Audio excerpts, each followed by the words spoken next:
तो ये है थटेकड के जंगल में, ये पेरियार रिवर और ये है इच्छा खोटी सस्पेंशन ब्रिज है, जो कि एक हैंगिंग ब्रिज है और ये पूरे स्टील वायर पे टिका हुआ है।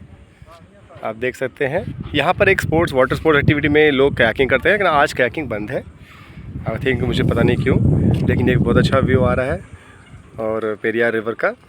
यहाँ पर सब विलेजेस हैं, लोग के गांव हैं, बहुत अच्छा है।